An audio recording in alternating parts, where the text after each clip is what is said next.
এই যে দেখুন, একটা ড্রাইভার যখন গাড়ি চালাইতে চালাইতে পাকাপোক্ত হয়ে যায় তখন এই কাজগুলা করা সম্ভব, যার কারণ বেকুর হাতাটার মধ্যে বসে গাড়িটাকে নিয়ন্ত্রণ করতেছে। যদিও উনি পাকা ড্রাইভার, তারপরে অসাধারণ বুদ্ধি করেছে। ড্রাইভারের জন্য একটা শেয়ার করে দিবেন। আসলে বুদ্ধিটা কোন জায়গায় খাটিয়েছে, আমাদের জেনারেটর স্টার্ট দিয়ে অনেক কষ্ট হয়, হাতে অনেক ব্যথা লাগে, এমনকি এটা ঘুরাইতে অনেক পরিশ্রম, অনেক কষ্ট হয়। তার জন্য এই বাইটে গ্যান্ডিং মেশিন দিয়ে স্টার্ট দিতেছে, এটা পরিশ্রমও কম হয়, হাতে ব্যথাও পায় না। অসাধারণ বুদ্ধি জানা থাকলে এই সবই সম্ভব। কঠিন কাজটাকে সহজ করার জন্য এটাই একমাত্র রাস্তা, যার কারণ আলুগুলো অনেক আলু ধুইতে অনেক কষ্ট।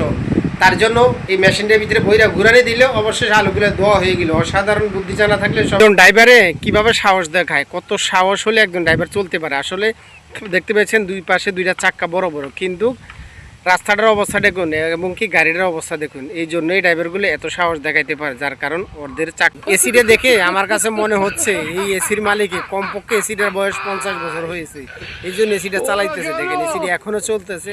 আসলে প্রোডাক্টের কোম্পানি যদি ভালো হয় তাহলে জিনিসও ভালো হয়, ভাঙা হইলেও চলে। একটা কথা চিন্তা করছেন, ছোট্ট একটা ব্যাটারির কত বড় পাওয়ার, এত বড় একটা ইঞ্জিনকে স্টার্ট দেওয়া ফেলে ছোট্ট এই ব্যাটারিটা। আসলে ব্যাটারি অনেক পাওয়ার, যদি সেলফি স্টার্ট তো আসলে সংসার অভাব হলে যা হয় আর কি। বাইটি এখান দিয়ে মানুষগুলাকে নৌকা দিয়ে পারাবার করে দিয়ে মানুষ পারাবার করে, অনেক সময় হুন্ডা পারাবার করে। আসলে খুশি হয়ে যে যে কয়টা টাকা দেয় ওটা দিয়েই চলে। আসলে গরিবের ঘরে জন্ম নিলে অবস্থাটা এরকমই হয়, যার ঘরে কষ্ট অভাব থাকে তাকে দুঃখ তো দেখাই দেয় সবসময়।